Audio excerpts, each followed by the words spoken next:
It's obvious that if a government wishes to control its people and make sure they do exactly what they're told to do, they have to monitor their people. They have to know what they're doing at all times. We may soon find ourselves living in a nightmare that I think would even George Orwell couldn't have anticipated, as to how much control we're putting into the hands of government, large corporations, and people that perhaps we can't trust.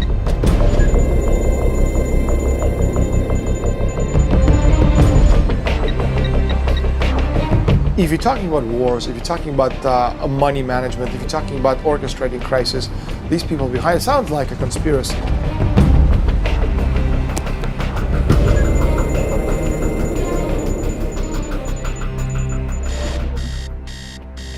If you're an average person, you've definitely got a data file on you in the hands of one of the many private companies that compiles data about Americans for the business world.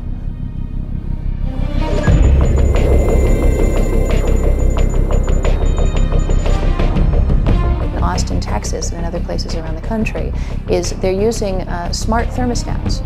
And they will, the power company actually gives you a thermostat for free, installs it in your home for free, charges you nothing for it, but there's a catch.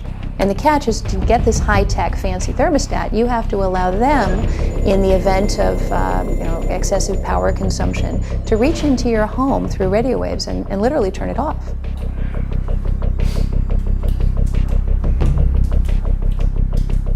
So one of the basic things about using a computer on the internet is that your communications pass through the networks of various internet service providers, starting with the internet service provider that you are a customer of, and going through possibly several others, and then ending up at your destination. And each of those entities, technically, has the ability to look at all your communications and to record all your communications. How'd you sleep? Good. How about you? Coffee's on. Thanks. One of the most alarming trends has been the increased centralization of personal information. I'm a little worried about Kate's cough. She's got a headache too. She'll be fine. You are buying all sorts of stuff. That means the consumer credit folks will have you. But I will check online to see if anything matches.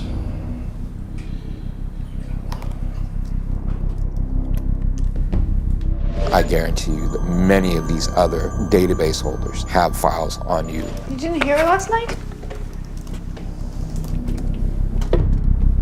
Many, many more entities have wanted to know, well, what kind of a person are you? I wonder if she'll want to eat something. No, nothing here. She's always grumpy in the morning when she wakes up, though. Kind of like somebody else I know. Nice. Well, I gotta get going.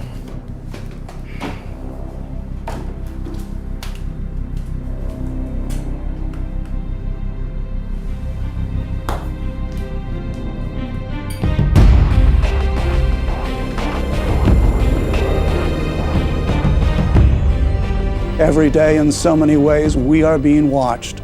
We're told that it's for our own good, for our own protection, to make our lives better. But is it? I'm Grant Jeffrey, prophecy expert and author of over 26 books.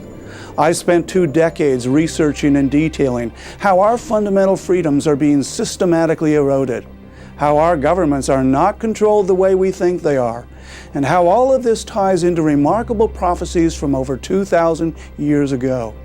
Until recently, all of this would have been considered science fiction or the ramblings of conspiracy theorists. But each of the technologies you have just observed either already exists or is being planned on a drawing board somewhere. The evidence is all around us.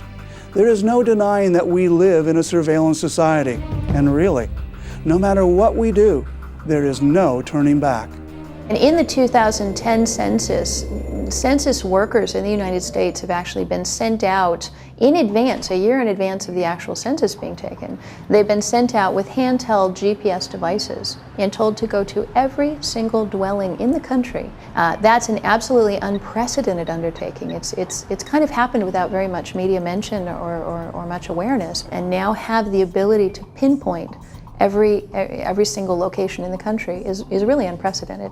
And it's not just in the United States that they're doing this. We actually found some documentation that this is part of a global effort that is being promoted by the UN, by their statistics department. Right now, we're the most surveilled society in history. Obviously, this has gone into high gear. People don't realize that every time they use Google, every time they log on to the search engine, that Google's making a record of everything they search for, linking it to the cookies in their computer, linking it to their IP address. But going one step further, Google also reads all Gmail messages that are sent or received. The reality is that Google is offering you all this bait to bring you in because you're the product. And once they get you in there, then they slice and dice your information and they sell you to the advertiser. And an ad came up, and it said, Kalispell mom loses 37 pounds using some diet aid. Okay, and there's a picture of this mom from Kalispell, Montana. So, great. I have to come home eventually, school's starting. I pack up my computer, I bring it home, connect it to my home here near Boston, and go back and visit the same webpage again. And an ad comes back up, same woman saying, Brookline mom loses 37 pounds using such and such diet aid. So, of course, they know whether I'm in Brookline or Kalispell because they have to ship the bits one place or the other. In November of 2008, there was an effort by Google to show that they were able to pinpoint a disease outbreak, a flu outbreak, before the Centers for Disease Control could do that. Based on their sophisticated algorithm, that they could tell that the person doing those searches had the flu. They were searching for chest congestion or thermometer or certain types of medication, cold or flu medication.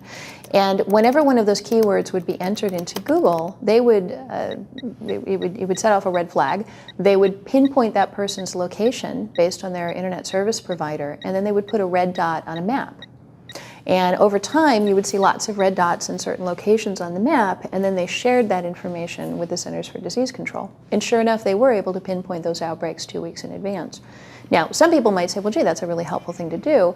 But when you log on to Google to look something up, you don't do so with the expectation that Google is going to be capturing your information, studying you, and handing that information over to the federal government. So I think a lot of people found it very, very invasive. And what it raises is the potential for Google, or really any other internet service that you use, to turn over other sorts of information. Who's concerned about abortion rights, or who's a Democrat, or who's a Republican, or who is, who has an interest in the Second Amendment. Well, because we don't always know the downstream risk and the downstream harms. There were rumors that a bank had done it to a cancer registry, that they'd taken a cancer registry, crossed it with names of people who were in their bank, and then tweaked the credit worthiness of the people if they had cancer. Someday, when all of our products and all other products have, instead of a barcode, have a tiny RFID tag on them, we'll be able to keep track of those products in people's homes. And their proposal was that a smart refrigerator would actually have an RFID reader in the fridge. Every product that you put in the refrigerator, from the milk to the cream cheese to the hot dogs, would all have an RFID tag in their packaging. And so the refrigerator would actually know its contents. There are plans afoot to actually monitor your garbage. To every time you throw something into the trash can would actually be equipped with an RFID reader and would monitor, are you throwing it into the right trash can? Is this a recyclable item that you're throwing into regular household trash? How long did it take you to consume that item? How long was it in your home before you threw it away? The idea that we would be at a point where everyone would be watching every move, and it would be tied into the television, we'd have personalized advertising, we would have HMOs, for example, your health insurer, keeping tabs on who's eating the Haagen-Dazs and how much green leafy vegetables is this family consuming, because they're literally monitoring what happens in your house through your refrigerator. Some would say it opens up great opportunities to improve public health. Other people would say, well, it opens up horrifying opportunities for Big Brother to be right there in your refrigerator and sitting at your dinner table with you.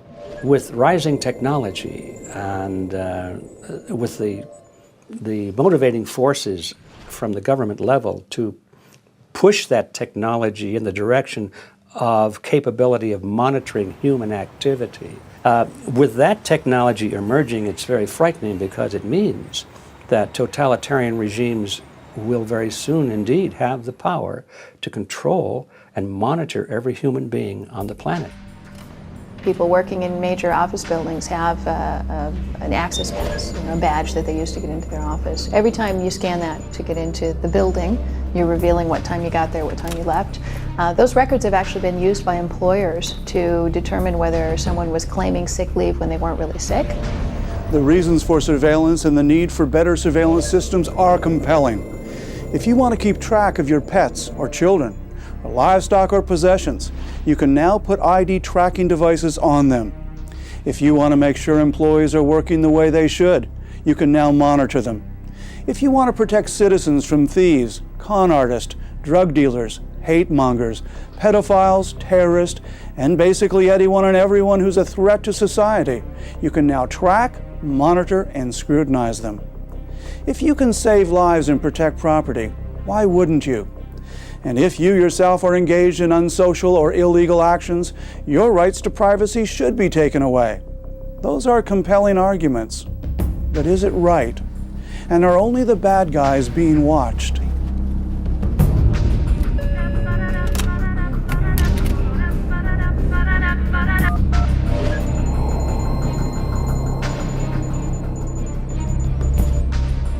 Hey, honey, what's up? Oh, is that tonight? Oh, well, we need to be there. Yeah, I'll try and get home early. All right, love you. Bye-bye.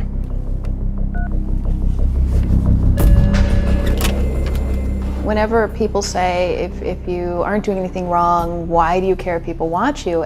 I kind of turn that around and I say, well, if I'm not doing anything wrong, then you have no business watching me.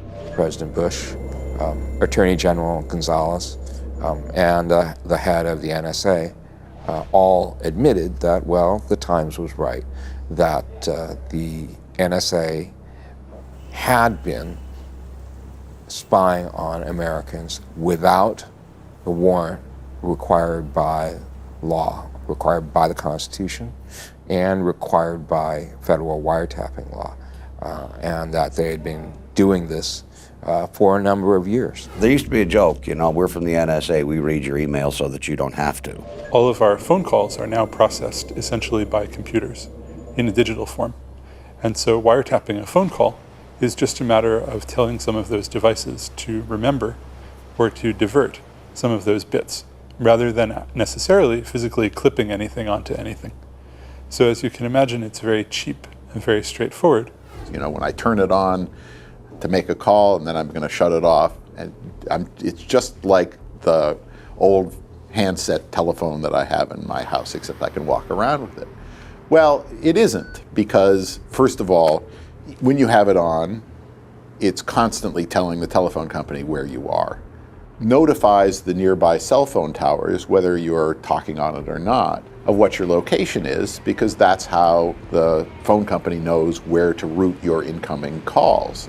It doesn't try every cell phone tower in the world. It has a constantly updated record of where the telephone is, and that data is stored and it can be used somehow. The thing is a location device as well as a communication device. Well, fine, but I'm going to leave it off all the time. Well, it's really not a telephone. It's really a computer connected to a radio transmitter and receiver and a microphone and loudspeaker. And the computer can make the radio transmitter and receiver and microphone and loudspeaker act kind of the way a telephone does, but it can make it do all kinds of other things as well. These devices can actually be used by appropriately authorized government officials to turn the cell phone into a kind of roving bug, so that when you press the power button and you think you're turning the telephone off, you're actually turning the microphone on and the radio transmitter on, so that the conversation, whatever noise is ambient around where the telephone is being sent back to FBI headquarters or wherever. A knife is a piece of technology. Now, a knife used in a bar fight to carve somebody up is a terrible thing. That same knife to perform an emergency appendectomy and save someone's life is a very good thing, and without it, you couldn't have saved that person's life. The knife itself is neither good nor evil, it's just a knife. This is how technology works. In addition to the Big Brother phenomenon, which is definitely out there, there's all of this little brotherism. You know, there are the teenagers with the cell phones who take embarrassing pictures of themselves, of their friends, and so on. And I said, did you ever lose your cell phone? He said, oh yeah, I'd lose the cell phone. 3 or 4 times I lost the cell phones. Did the pictures come back to the cell phone? Well, yeah, the pictures come back to the cell phone. Where did the pictures come back to the cell phone from? You know, there's an agency out there, you know, that actually has a copy of everything on your cell phone, which is a fine thing if you lose your cell phone. It's good that you can get all of your data back. But again, you know, that information could be available under a court order to someone who'd filed a civil suit against you. This is the example of ourselves being our own worst enemies. One condition for employment for a lot of major corporations is that in your employment contract, there's actually a clause that allows your employer to monitor what you do on the computer. And if I want to log on to a website or you know, maybe check on the political returns or whatever it might be, that's something, gee, I've got a 15-minute break, why not? And to discover later that your employer was doing that, maybe making judgments on you on the basis of your politics or on the basis of your interests, really could be, you know, could get people in trouble, and it has. Invention of the electronic swipe lock, where they would give you a card which could be reprogrammed, so you know, once you checked out, it could no longer be used to open the same door, was a great security improvement. They're lighter than keys. Of course, a complete record of every time you go into your room is being logged somewhere. And you know, if you go into the gym in the morning, they know when you went into the gym. If you go in the back door of the hotel after the door gets locked, you know, that's being logged as well. And this is, you know, very useful information for forensic purposes. But does any of us know whether this information is being exploited commercially for any reason? You know, are they correlating my, let's say, record of whether I go into the gym with whether I had a 3 fried egg breakfast in the morning, which they also have because we use the same, I eat in the hotel dining hall in the morning and they use the same record to bill me for both the room and my meal. So what happens to the information? How does it get correlated? Who does it get shared with? Somehow, the various national banks and various counterfeit investigative entities convinced this Printer Industry Association that it would be in their interest to include a tracking mechanism in all color laser printers that they sold. And the basic mechanism that's generally been used is patterns of very tiny yellow dots. The arrangement of the yellow dots encodes in some way or another the serial number of the printer that produced the document. So if you have any document that was printed on a color laser printer and the appropriate knowledge, you can reconstruct which printer out of all the color laser printers in the world produced that document. And the same technology is also included in color photocopiers. There's a couple of initiatives to monitor whether or not people wash their hands when they go into the bathroom. And they operate by using the access pass or the ID badge that an employee would have that read the tag, that determine whether or not you used the soap dispenser, whether or not you turned on the sink, and actually monitor you in, I think, the most private of all locations. You would have these people monitoring every single breath you take. I mean, there's got to be a point at which you say, you know, some things are private, and you know, we're all adults here, and we are responsible. And if you're employing me, you need to have some degree of trust. and not be prying into my personal business. Almost everything you do is tracked. It's everything you buy is tracked. My car is equipped with OnStar. You know, they know where I am at any second. I can push a little button in my mirror and they'll tell me precisely where I am.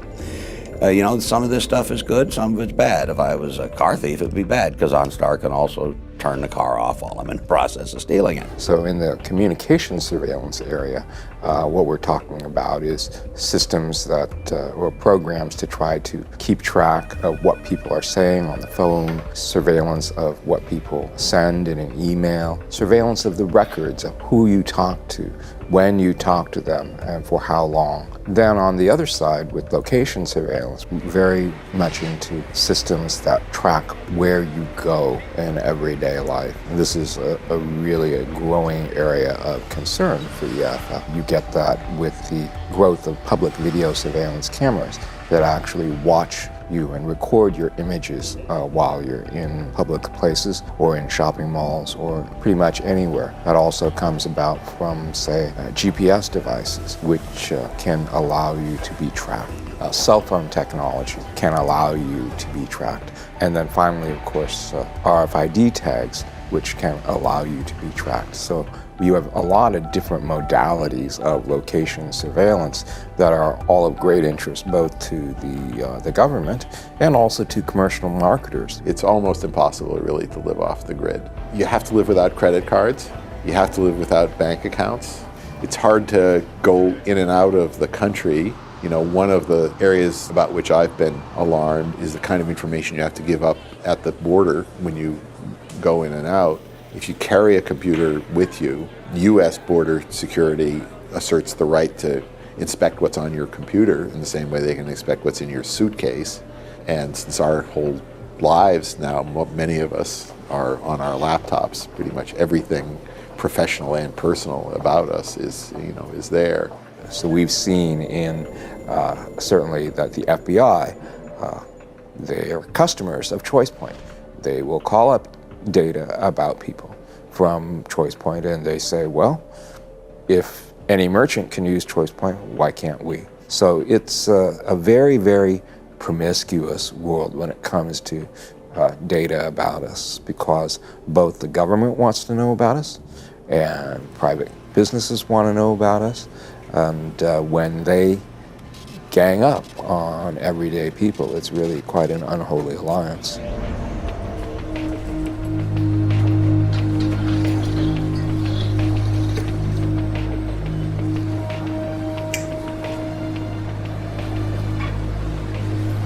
Hey. Hey. How are you? Good, how are you? Pretty good. So this comes to $3.75. Thanks. Just retry. Let's try one more time. I'm sorry, sir, this card doesn't seem to be working. Just 1 second, please. Hello? The Eden Run, that's right. Yes, I've just been trying it. It's Mr. John Wilson. Yeah, he's right here. It's for you. Hello?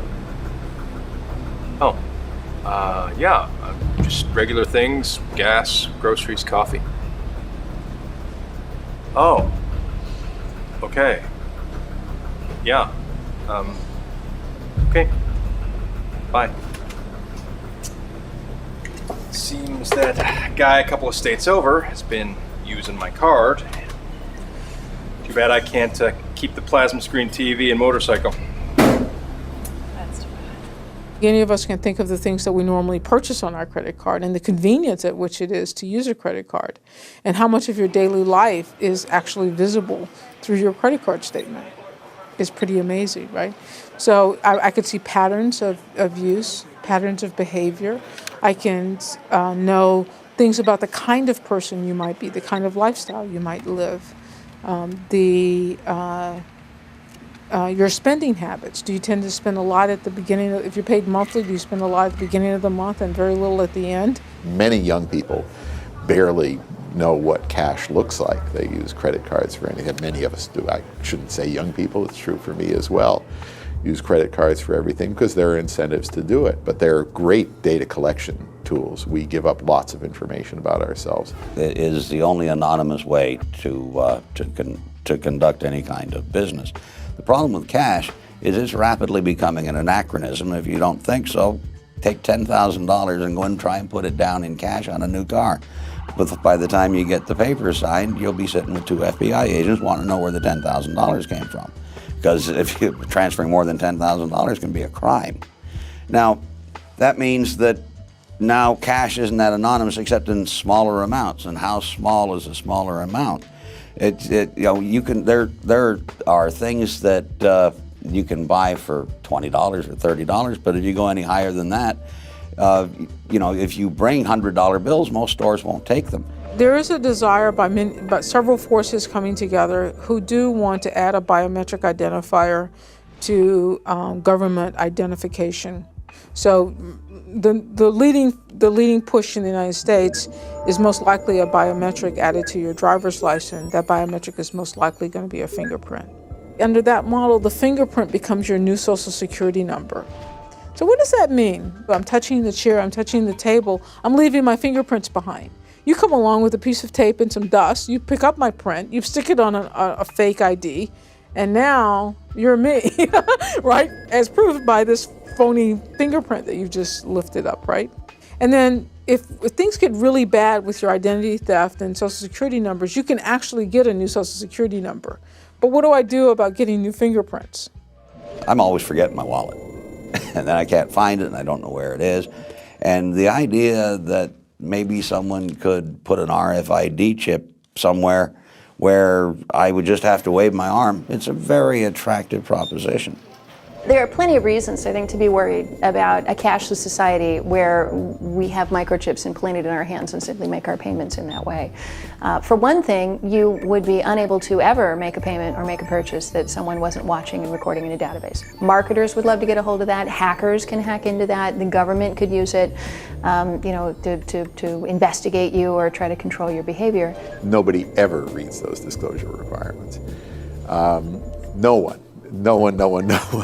So every year when I teach this material at Harvard, I ask my big class, who has a Facebook account? And every hand goes up. I said, how many of you read what you were agreeing to before you click the I agree button on your Facebook account? Never a single answer. These are Harvard students. If anybody's going to read the fine print, you hope it's going to be Harvard students. They don't. Nobody does. So a lot of the time, even when there are protections about sharing of data, we really have no awareness of how far they go. Data can be shared between commercial business partners, and there are sharing that also happens between government agencies and the private sector. But I think even more serious is if a purchase requires that kind of a hand stamp, then if you become a non-person, for whatever reason, someone decides they don't like your political views, they don't like the activism, they don't like the fact that you campaigned against the current president in the last election cycle, then you go to press your hand to the reader and it says rejected. Sorry, you don't count. We won't allow you to participate. Hitler actually did that back at the early part of his era of terror and control over Germany, actually determined certain things that Jews wouldn't be allowed to do, set certain streets that they couldn't walk down, that they were not allowed to enter, even set certain restrictions on what they could buy at the store. Understand, how money works and how the only real way right now we have of hurting them is through money, which is one of the reasons they're trying to create a cashless society. Because as long as you and I have cash, we can eat. And as long as we can eat, we're free, at least we can defend ourselves. When you take the cash away and you create credit cards and then you create microchips, what you're doing is suddenly, we become the whim of the powerful people. They can punish us by pressing delete 3 times on the computer screen. Suddenly $10,000 turns into $10. One of the most important developments in this privacy area that's come with the digital revolution is that Orwell's picture of loss of privacy, the government watching us, the surveillance cameras everywhere, certainly is true to some degree. There are surveillance cameras everywhere.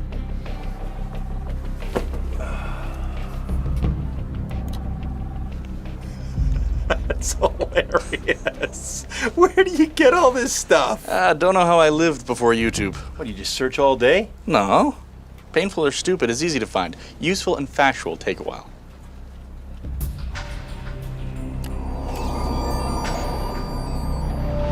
Employers, law enforcement agencies, stores, insurance and credit companies, hospitals, and the government would all argue that their surveillance is necessary.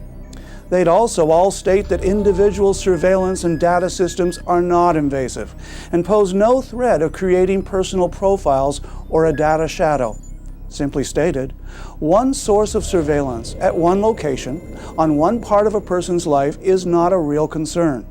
But if all this disparate information is gathered and sorted and filed in a central location, it would create a complete and detailed profile, much more invasive than anything even a police check could get.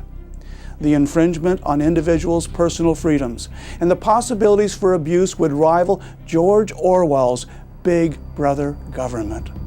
You go through your life, almost most of the time, some computer somewhere is recording something about you.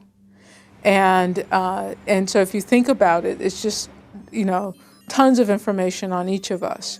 And then there are certain efforts of some kinds of data that are put together to build profiles and so forth. So this is a lot of data. This is a huge explosion of data being collected on individuals. One of the things that people often say is, who's going to be watching me all day long? Who has the resources or the time to watch me? And the answer is really no one is going to be sitting there watching everybody. There's not enough resources for that. But the computers can do it.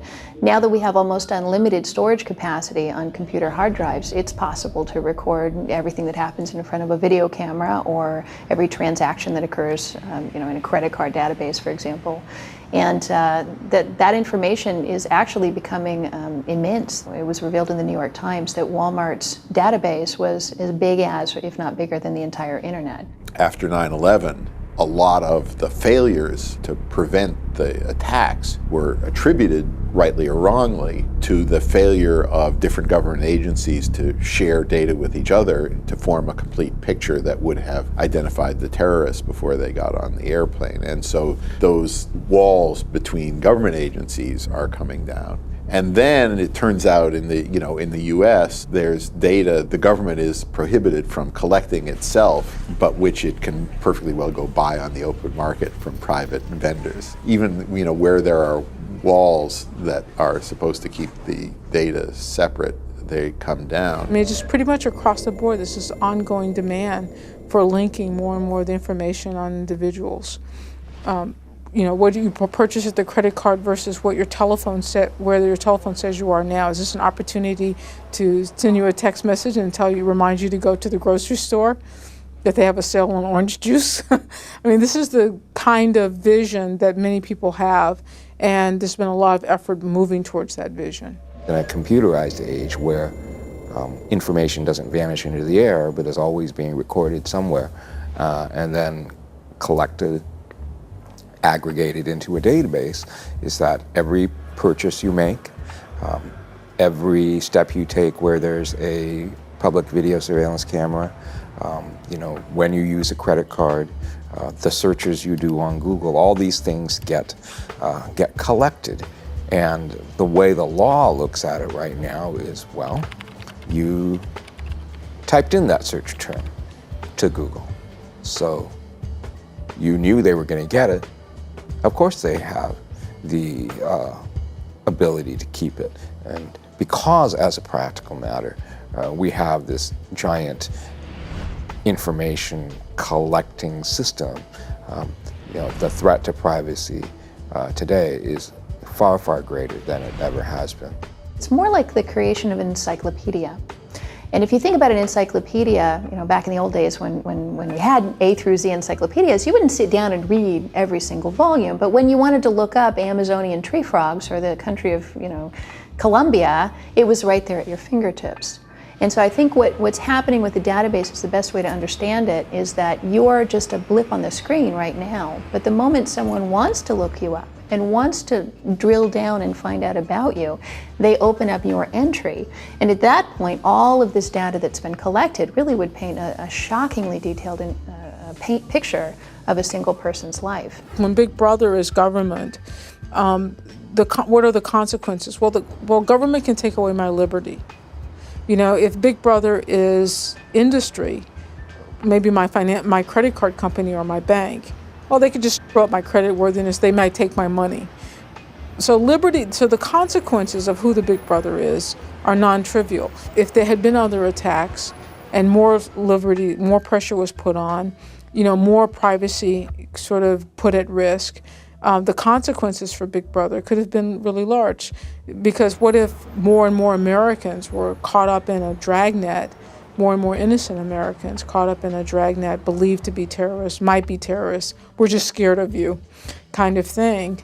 You know, those consequences are really extreme. There's a push for every nation on the globe to identify and number all of its citizens. We're seeing this happening in China, where you've got over 1 billion people that have now been issued unique ID cards, literally national ID cards with radio frequency devices in them that can be used to track them and identify them at a distance. You're seeing now it's happening in Mexico. They're going to be doing national ID cards to all of the citizens in Mexico. 1.2 billion people in India about to go into a database, virtually every country on the globe. You know, I go to the doctor, I have a lab test done, my blood is there, they sequence it, they know something about me, but they also know something about my family.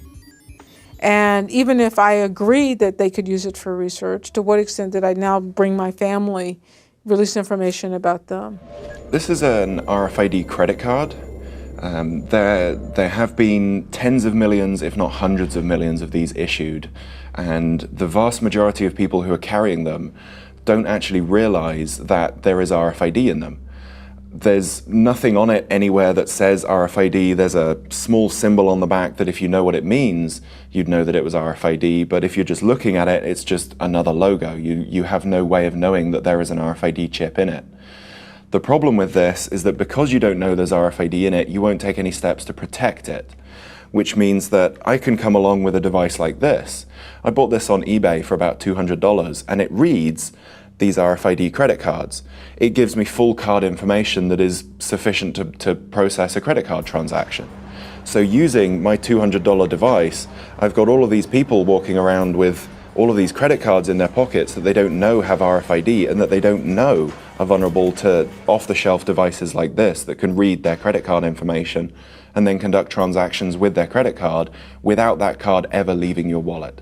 What kind of questions could someone ask about you that would be answered by a database that kept track of where you were? You know, why did you visit that person's house? Well, gee, we know that that person was holding a meeting of the Communist Party, or, you know, gee, you go to this place every Wednesday at noon. Well, it's easy to find out that that's a church, and there's an Alcoholics Anonymous meeting. There's just a million ways that simply knowing where someone is on a regular sort of basis allows you a tremendous amount of information. I believe the American people, and indeed the people of the world, are in that same position. We've got a couple of little tiny glimmers that there's something wrong, that there are databases being collected, but what my research for the last 10 years has been about is trying to identify the bulk of that iceberg floating under the water so we don't hit it. There is no question that we are being monitored all the time, all of us. That's not science fiction, that's fact. But who is controlling the information? Who's watching the watchers? If you live in a free and democratic nation, you may rest easier knowing that totalitarian regime won't come knocking on your door. But journalists, Christians, aid workers, and many others around the world in places like China, North Korea, and the Sudan are not as fortunate. They're routinely abused, arrested, tortured, and even killed for their seemingly innocent and innocuous actions. The people in Hitler's Germany and in Ceausescu's Romania never thought their freedoms could be squashed, or that they themselves could be seen as a threat. Could such a thing happen in other nations, or here in America? Surely our information is safe with our elected officials, and we're protected by our constitutional rights. If everyday citizens don't stand up for their rights, then a big government will take more and more of their rights away from them. Everyone should be concerned about this because this affects them. It affects us. None of us are exempted from what's happening in the world today. This affects our lives, our children's lives, our grandchildren's lives. And if we really care about anything, anybody outside of our own skin, if we really care about other people, about society, about our nation, about the world, we'd better take an interest in what's going on. So if your phone calls, your letters, if the contents of your homes, the contents of your automobiles, the contents of your computers are open to surveillance by the government or by private entities who share that information with the government, then I think it's going to be very, very hard for most people to be free in the way they live their lives. If we get to the point where the government is watching everything we do, then we're going to see some serious erosions of our civil liberties. Our right to assemble peaceably, our right to free speech, our right to free religion, free practice of the religion of our choice, all of these rights are going to be eroded through these technologies. The saying is, if you put a frog in cold water and then you put the heat on, the frog will gradually warm up so he won't know to jump out and he'll be boiled to death because it's such a gradual thing. Now, I don't know if it's true with the frog, but I can pretty much tell you it's true with the population because I'm watching it happen. We're at a situation now where technology keeps clashing with privacy, and society keeps ending up in this take it or leave it situation. And what we really want is for society to enjoy the benefits of the technology as well as have privacy. The ability for Google to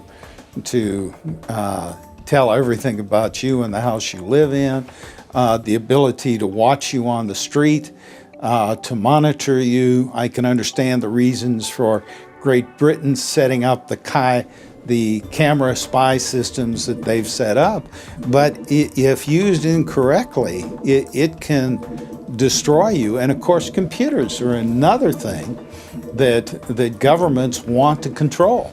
And they have the ability to do that in communist China. You cannot use a computer with the government knowing what you're saying and who you're saying it to and what you're up to. Founders of this country understood that, sure, there were bad guys, but they also understood that if you give the executive branch, if you give the government sort of arbitrary, unbridled, unchecked power to search and to seize, then you are really inviting tyranny and the abuse of power. The America that stood for liberty and personal freedom, that peaked probably in the 50s and 60s, no longer exists. Most of us have taken comfort in the law of a constitutional protection, and that's out the window. We no longer are governed by the Constitution, much as though people think they are, but that's been shredded and no longer operative. There is a faction within the country that believes the Constitution's a living document, and because it's a living document, presumably you can torture it until it says whatever you want it to. The truth of the matter, that's leading to a socialist environment and will ultimately lead to tyranny. And so that's to those that love freedom, it's the end of an era. The great experiment that was once America has been prostituted by special interests. The environment is the cover for the real objective of sustainable development, which is to change our system of justice and change our system of economics to a system of social justice. You can talk to most judges in America today, and they will proclaim themselves to be agents of social justice. Well, there's no concept of private property in a system of social justice. So what is being done is our whole foundation for the American experiment is being undermined with this environmental move. You know, we all want to promote those good causes, but the real question is, how much bang are you really getting for the buck? Are we really making a difference, or are they just trying to get more surveillance power? You're going to see increasing encroachments on freedom of speech. And it takes some interesting colorations. In the press, you can say what you like about against Christianity, no problem, but you say a peep against Islam, and you get clobbered. In our schools, They'll teach Islam, but you're not allowed to teach the Bible. This is a unique political experience in all of human history, and the future of humanity really depends upon the political recognition of every individual's unalienable rights. And that's what's wafting away. Increasingly, in the name of fighting illegal immigration, there are arguments that daily activities, basic activities that are required for just living, should require an ID card. Whether it's getting a job, whether it's renting an apartment, whether it's visiting a doctor, and ultimately I think it's whether it's going to a store and actually buying food. And so you see kind of the writing on the wall. Right now there's an employment database held by the federal government that they want all employers to run every single person applying for a job past this database to make sure that they have legal status in the country. For many years I've been concerned about the long-term likelihood of a free world for my grandchildren and my children, and now I'm very worried about it for myself because things are accelerating so fast. One of the big concerns that I have is if you get to the point where everybody's carrying RFID tagged items, whether it's a driver's license, whether it's a tag in your jacket, whatever it might be, then all it would take for the government in order to round people up or put people on a watch list, they could just put an RFID reader in a backpack, they could blend in with the crowd, mill back and forth, walk among the protesters or the gatherers or the people in the church or the mosque or wherever it might be, and automatically download and capture all of their information, upload it to a huge database and say, these were all the people who were seen at the peace rally, or these were all the people seen at the Democratic National Convention, whatever it might be. I think surveillance and tyranny, or surveillance and the loss of freedom, really go hand in hand when you look at other civilizations, other societies over the years, all the way up into the 20th century. There's this really strong link between autocratic or despotic or excessive government power and at the same time all sorts of surveillance mechanisms, whether they're secret police or national ID cards or other kinds of mechanisms that are designed to make sure that people are being watched, and perhaps even more insidious, that they know they're being watched. Won't all this surveillance and technology make us safer from crime? Isn't it a good idea to watch everybody and monitor what they do? If that were the case, then you should be able to look back and say, okay, well, let's look at the most monitored and surveilled people in history. And arguably that was the Soviets living under the Soviet Union under Stalin and the folks who came after that. Every phone call could be listened to. Every piece of postal mail could be opened. If you had a party at your house, you wouldn't know if government informants were attending the party listening. After all, if you have nothing to hide, why would you care? But the Soviet Union under Stalin was the most deadly regime in all of history. And in fact, under that regime, with all of that watching, 60 million people perished. 60 million people were killed by their own government, by the very government that was supposed to be protecting them. The bad guy might today be Al-Qaeda, and it might tomorrow be fundamentalist Baptists. You take Homeland Security, who issued a report that said those people who own guns, those people who are anti-abortion, those people who are the tax protesters, and all kinds of Americans are really terrorists in waiting.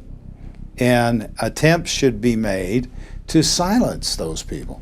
The MIAC report, which was the Missouri Information Awareness Center, it was a report put out for law enforcement that was actually leaked into the public sphere. And it was defining potential domestic terrorists. And disturbingly, this MIAC report was listing people who could be your next door neighbor, or even you. They were listing people who, anybody who was concerned about constitutional issues, anybody who supported Chuck Baldwin or Ron Paul, anybody who was a libertarian or a constitutionalist. So people with, who weren't just mainstream Republican Democrats. Anyone who was concerned, the part that shocked me, anyone who was concerned about RFID privacy. So that's me, that's what I work on, and I'm certainly not a domestic terrorist. People who were concerned about abortion and issues around that. People who were wanting to defend their Second Amendment rights, which are constitutionally protected, your right to own and bear arms. All of those people were identified as potential domestic terrorists, and in this report that was going out to law enforcement, they were being told to watch out for us, to look for people who share those characteristics. How much additional security do you get by having so much less privacy? It is a really fundamental question. And it is always easy to say, you know, I don't care, I want the government to know everything, just keep the bad guys away, keep the terrorists away. Our history tends to demonstrate that governments repurpose information. They get information for one purpose and they use it for something else. The unchecked surveillance tends in the long run to cost us more than the security that we gain from it. Well, I'd like to know how they define the bad guys. You see, in Germany, that was true too. The bad guys there were Jews, and they murdered 6 million of them. By whose authority? Well, that's the common good. That was the state decision. You know, the whole concept of the master race. All those ideas were given the color of law. You see, the way you persecute people is find out what they do, disparage it, marginalize them, and then pass laws against what they do, and then enforce the laws. When it came out that the government and the Census Bureau was collecting the GPS coordinates of everyone's front doors, a lot of us said, why would you need that? You have the street address. You clearly know how to find the location, or the census worker couldn't have gotten there in the first place. So why would you need this extra step that's costing an enormous sum of money? The only explanation that could occur to many of us is that they'd want to know the GPS coordinates of your house so that they could target you. And that sounds crazy, but when you look over at what's happening in Pakistan and in Afghanistan, where there are unmanned aerial drones that can literally target a home, we regularly hear about houses that have been blown up by the military. There was a wedding party going on in this house, and then boom, bombs were dropped on it, and it was blown up. So I think there's a real question mark. Now it becomes a question of whether or not you trust the government. The problem with governments is they're made up of people. If you didn't have people in them, they'd probably be okay. But you know, as soon as you give a guy a little bit of power, well, you know, that's never quite enough. It becomes his mandate. It's his human natural instinct to accumulate more power. One of the problems when you create these technologies is it's like putting a noose around your neck. And you may think, well, gosh, it's someone I really trust, and you know, where's the danger?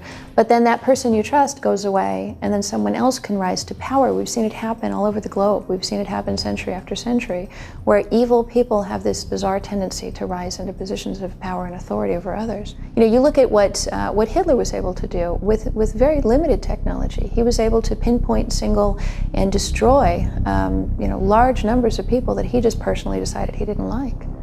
That capability that he had back in the 1940s, I mean, multiply that exponentially in terms of what could be done today. You could, turn people into non-entities.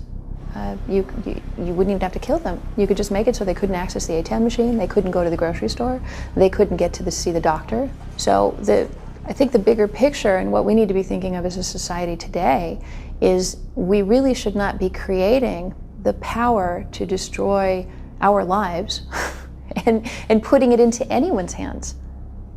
You know, whether you trust the current administration or not is really irrelevant, because ultimately I believe there will be someone who will come along and who will take advantage of that. They'll remove all the safeguards we put in place, and then we're just going to be sitting ducks. One of the founding fathers said, you know, those who would trade liberty for security deserve neither.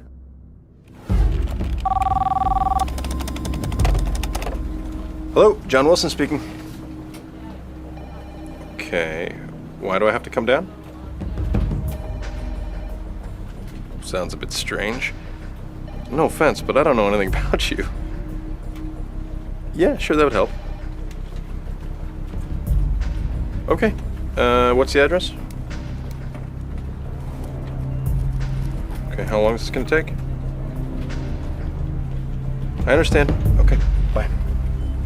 What's going on? Emergency prayer meeting? No. A Division of Homeland Security wants to ask me some questions. Come on, you? Yeah. Hey, this isn't one of your jokes, is it, Barry? No, man. Wish I'd thought of it, though. Huh. Hilarious. Relax. Buddy, this is the U.S. After this is over, you'll be able to sue them for emotional trauma and wasting your time. What most people don't realize is that for hundreds of years, thousands of extremely wealthy, powerful, and connected people have been working to create a one-world government. Many of these people are Americans. Most have all the best intentions in the world, and many are in positions of power right now. With every passing year, with every new crisis, the reality of America not being in control of its own destiny comes closer and closer. I believe all of us should be concerned about world government, especially if you understand those who are at the forefront pushing this agenda. If this comes in, I don't believe that it will be a democratic world government, although some of the organizations pushing this agenda are trying to make that case right now. I believe it would be a highly centralized world government where if you disagree with those in authority, you have no option but to go along. Those who disagree with them would be persecuted. There is no doubt in my mind. We would lose our freedom of speech. We would lose our freedom of worship and any other freedom you can imagine unless you are willing to come under their authority. They believe that freedom is not a good thing in the world today. They really believe that. They think that freedom leads to anarchy, it leads to non-unity, it leads to inefficiencies and so forth. And of course it leads to challenge of their own rule. And so they really want to bring all of mankind into some kind of a regimen. We are at the point in history right now where two groups of people, those who believe in the good of humanity and who stand for justice, and the other side, who for the last 800 years has been trying to destroy the very semblance of what society really means, and in the concept of humanity. And we're at the point right now in history where there's no second choices, third ways, or fourth opportunities. It's a time where everybody has to make a moral decision, whether to defend truth, justice, freedom, and basically the planet, or take up the point of view of the other side, which is the destruction of nation-state republics and the destruction of life on this planet. There are several different organizations that have risen to the forefront, depending on whether they're pushing the political, the economic, or the spiritual aspects of the One World movement. And within those organizations, I'm speaking of the United Nations, the Council on Foreign Relations, the Bilderberg Organization, and others.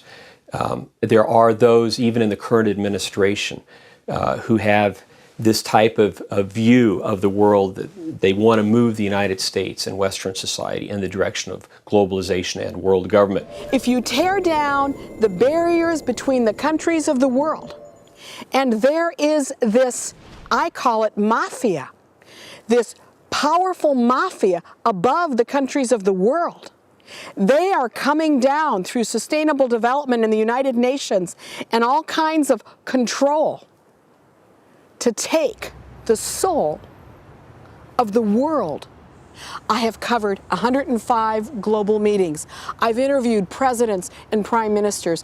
I've read tens of thousands of pages of their documents. This is not fiction. This is fact. A lot of these societies and organizations working together, but it's not only the secret societies that work together. The reason they're so powerful, so difficult to destroy, is that they have politicians on their side who are tapped into the societies. You have members of Congress or Parliament. You have the banking representatives. You have the royalty. You have the newspapers, who of course form part of this elite and are sworn to secrecy. And then of course you have NGOs, non-governmental organizations, are also tapped into this because, again, you control all these organizations through money. When I first understood and saw world government at my first global meeting in 1994, first I was shocked. I was amazed. Why wasn't anybody talking about it? Why wasn't anybody doing anything to protect the sovereignty of the United States? And if we look at the source of these problems, we find here, at least in the United States, we find a relatively small group of people. It's called the Council on Foreign Relations. The CFR is not very well known to the average American, but in reality it is our hidden government. Because if you look at all of the real important positions in the power centers of society, and by that I mean the leadership positions in government, the president, the vice president, the secretary of state, the secretary of defense, the head of the CIA, and so forth. Even Supreme Court justices and senators, but the ones at the very top of the political power structure. And then you look at those who are dominant within the media centers, the heads of the networks, ABC, CBS, NBC, Turner Broadcasting, the Murdoch Network. And then you look at the heads of the great universities, the schools, and so forth. It doesn't take a lot of people to really control the masses if they're at the heads of these kinds of organizations. I believe that economics ultimately will be the #1 way in which the emerging world government will try to control people. If you can control a person's ability to buy or sell, you can run their life. If you have a single currency over the whole world or currency system, it provides no other alternatives or options. Back in 1968, George Ball was the Undersecretary for Economic Affairs with JFK and Johnson. At the meeting in Mont-Tremblant in Canada, in Quebec, he said, how can we create corporations that shall one day give orders to governments? And that's what Bilderberg is all about. It's not one world order, it's one world company limited. Highly organized agenda to break the back of the American free enterprise system because it stands in the way of those that have a globalist agenda. And they're succeeding. And so backed by big money, backed by the trade unionists, backed by the multinational corporations, they're all playing that game for their own reasons. Increasingly, our utilities are under the influence of people from other parts of the world and other governments. Most of our main industries are now a majority foreign owned. Few Americans have any idea of this. And the powers that own our major industries, for the most part, favor globalization and world government. So they are, I would say, a big part of this drift toward world government. The main event is the wholesale destruction of the world economy. Are you saying to me that Joe the plumber is more intelligent than David Rockefeller? If he's lending the money, the question is why? So you destroy the economy. And you destroy the wealth of the people because, again, you destroy the wealth of the people, you destroy the power of growth of nations, and of course, the population base. I believe we are just one major world crisis away from having a totalitarian type of system in place. Our indebtedness here in the United States is now approximately $65 trillion in foreign obligations. It's way beyond what most people realize. It can never be repaid. And because the United States has presented a specific challenge to globalists, because the American people have always been an independent, freedom-loving people, so how do you get the United States into a global government? Well, ultimately, you have to crash their economy and make them so dependent on foreign powers that you can blackmail them to come into a system. The thing about this is you have to have a crisis big enough for the public to be able to accept whatever the solution is. It can't be a half-baked crisis, as like Rahm Emanuel said a few months back. The last thing you want to waste is a good crisis. Every time we turn around, there's a new crisis. There's an economic crisis. There's a war crisis. There may be a pandemic crisis. There's a crisis everywhere you look. And as long as people are in this crisis mode, they're not very vigilant about watching what's happening to their liberties. All they're thinking about is, oh, government, do something, protect me, save us from all of this. And the government says, yes, that's exactly what we intend to do. Every time there's a new war or a threat of war, there's more motion in the direction of merging our military with other national military forces through the United Nations, so-called peacekeeping forces. So all of these crises lead to more legislation, more treaties, and more movement in the direction of giving up our sovereignty as a nation, merging with a global structure, and the creation of that global structure into a totalitarian system. Thanks again for coming down, Mr. Wilson. I know you're a busy man, so we'll try and keep this short. Come on and have a seat.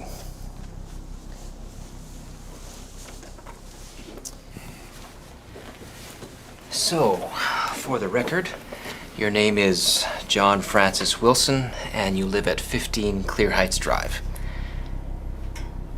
I'm sorry, could you clearly reply yes or no to my questions? Yes, I am John Wilson. Is this being recorded? Are you a member of the Church of God on Springer Avenue? Yes. Have you taken part in their pro-life meetings and marches? Well, yes, but what does this have to do? Plan on attending this evening's meetings with this group? Yes. Mr. Wilson, are you aware that it is legal in this country to have an abortion? Well, yes, but it hasn't always been that way. Are you aware that some healthcare providers have been attacked and murdered by members of groups like yours? Hold on. We have nothing to do with those groups.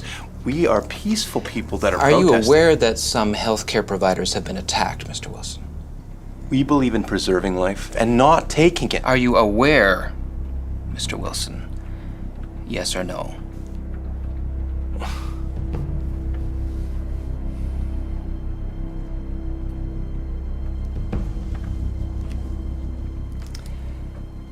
You are a member of 3 different Right to Life groups.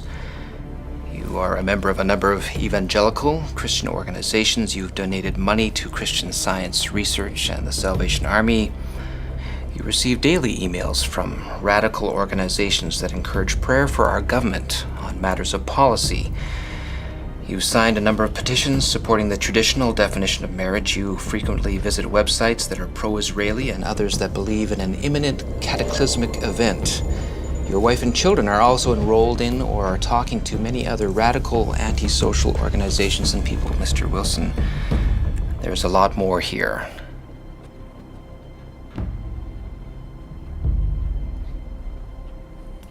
Are these the actions of a peaceful man and his family?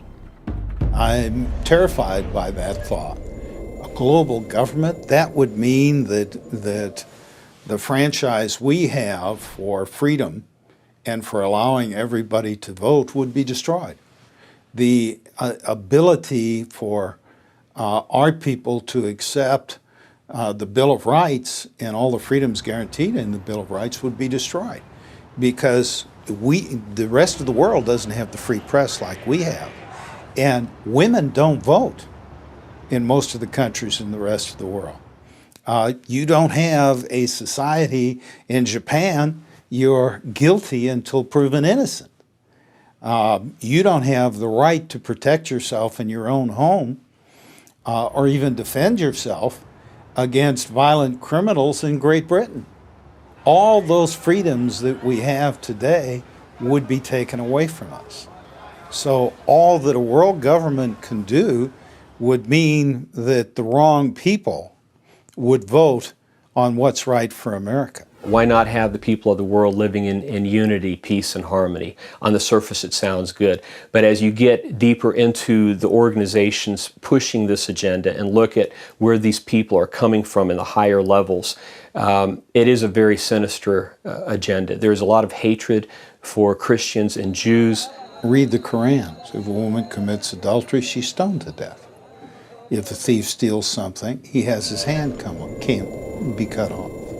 There is no ability for the compassion of Christianity to exist and make us a kinder world with either Muslim extremists, communists, or dictators. And if we had a world government, all of those thoughts, beliefs, and concepts would have to be represented, including atheism. And there are a tremendous number of people in the world who believe that not only abortion is correct, but you should be able to terminate a life up to 2 years if something's wrong with the child. There are too many different opinions that are evil for us to have a world government that's harmonious unless we give up so much of what we believe in. You need to understand that the United Nations Charter is not based on the Constitution of the United States, sadly. In order to understand that, you need to know that, first, the Constitution of the United States, our freedoms come from God.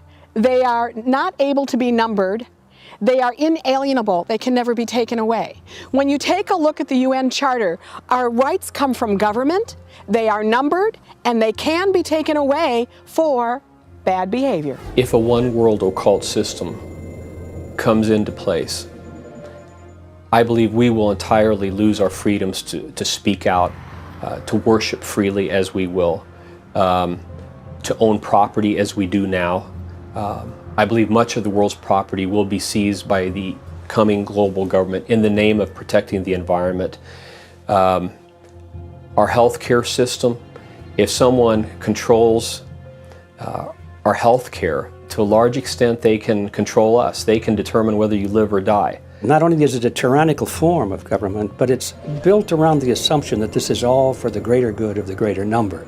So the people at the bottom who are being told what to do are educated or propagandized or whatever you want to call it to believe that after all this is in their own best interest. A world government could actually dictate to a farmer what he has to grow, or maybe to get off of his land entirely and move somewhere else in order to save the environment. Maybe his piece of land will be designated special environmental property under the United Nations.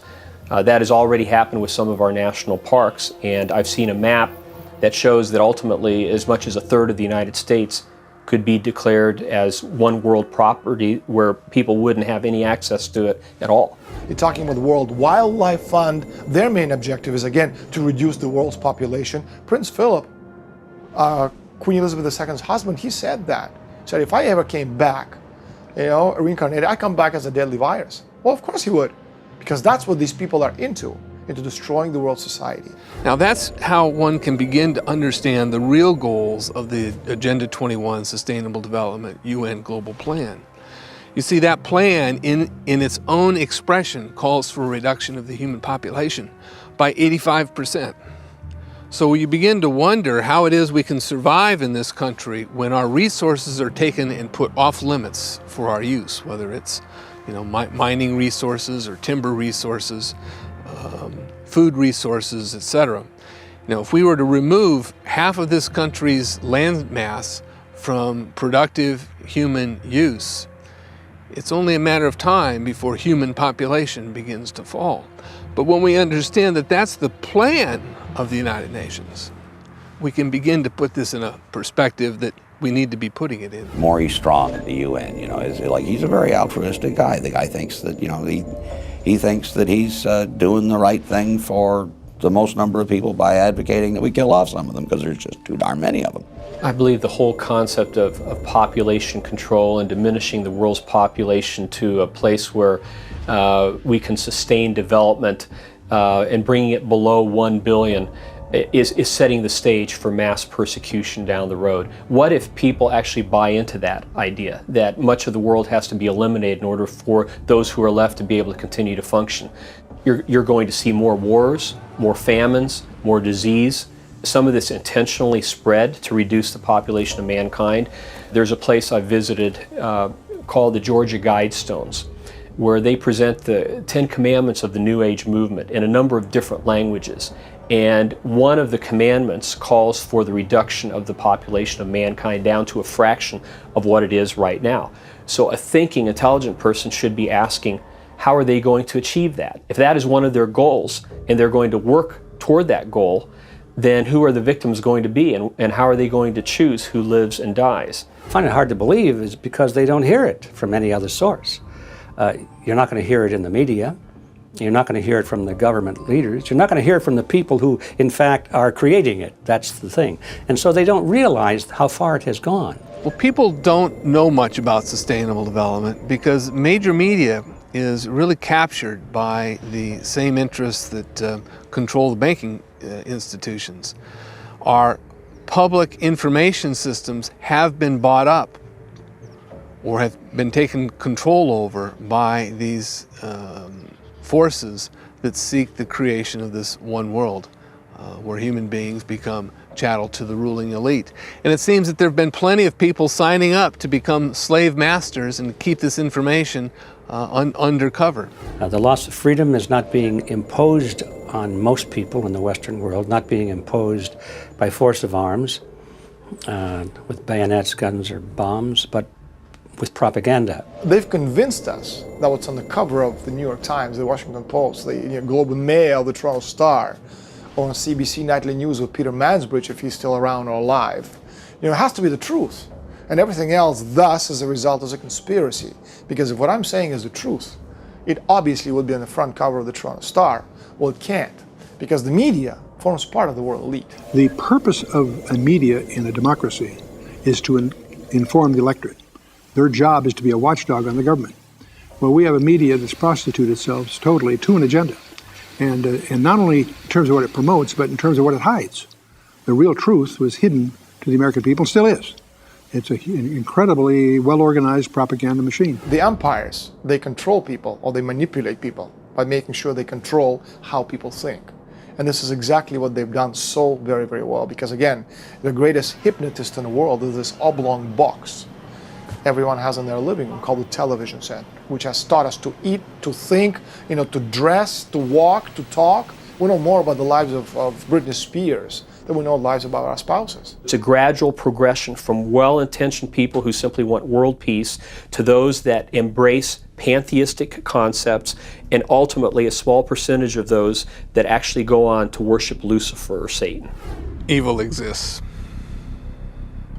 And evil has been able to coordinate and combine its efforts to bring us to this point. When you look at how far we've already moved down that path, especially during the last 10 years or so, and when you look at how many top economic planners in the world favor a one world economic system, and how various figures at the United Nations are calling for a one world political system, preferably from their standpoint through an empowerment of the United Nations to the point where it actually becomes a world government.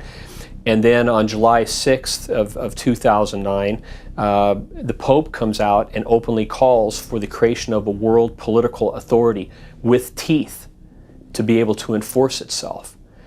You begin to realize maybe we're closer to all this than we imagined. I don't know how they knew all about us. Well, they did. No, I wasn't charged with anything. It was a warning, though. Yeah, I know we can't...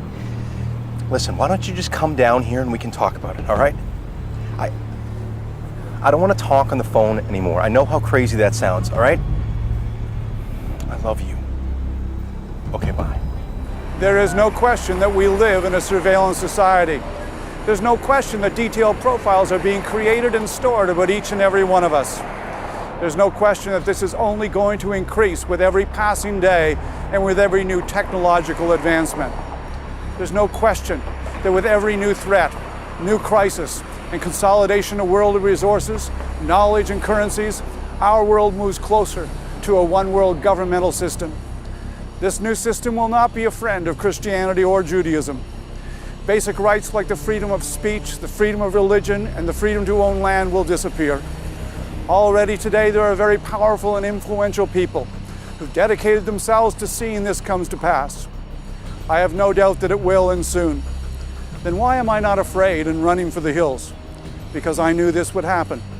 Incredibly, it was prophesied over 2,000 years ago. I'm so tired of people saying you can't prove the Bible. Yes, you can.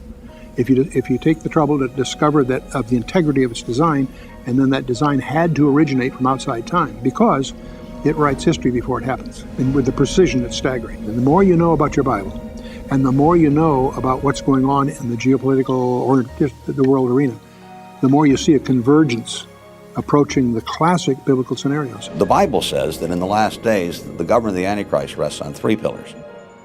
The first is a global government, the second is a global economy, but the third is a global religion. The people at the forefront of this one world movement, generally speaking, are extremely anti-Jewish and anti-Christian. And they want to bring together all the religions of the world and unify them for a specific purpose, which is to put a leadership figure in power that would rule the world. And the Bible warns us of these kinds of developments in the last days. This is a far cry from where we were in the 50s, 60s, the anti-Christian atmosphere, in the fact that you're worried about having the 10 Commandments in our courtrooms and all of that. You begin to realize is evaporating very, very quickly. What most people don't realize, your freedoms will evaporate with that. There are so many signs today that indicate that we are living in the last days.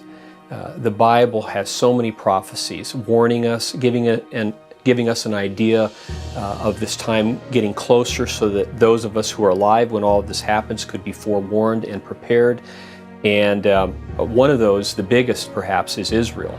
The coming together out of over 100 countries from around the world of nearly 7 million Jews returning back to Israel after 2,000 years.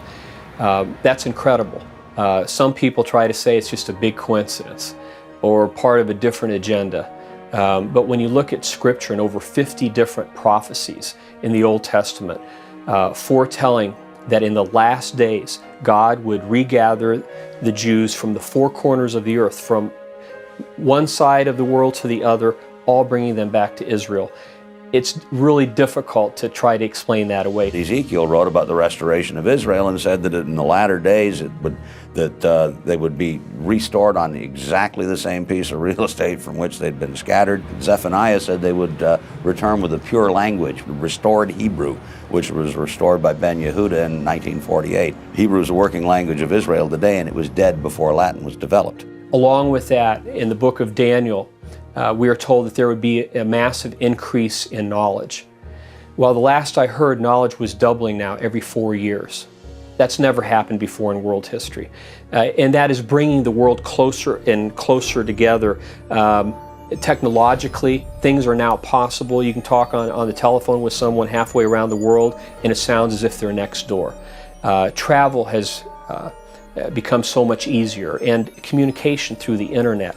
All of these things have worked to make the world smaller, and, which brings me to my next point, to make global government possible, which in Revelation 13 and 14, we are warned of such a global system that would exist in the last days, a type of one world political system that would use its economic and military power to enforce religious worship. It wasn't even conceivable 1900 years ago, where any single individual could have such minute and centralized control of the economy that nobody could buy or sell unless they were part of a particular system. That was never possible. This is exactly what John saw, though.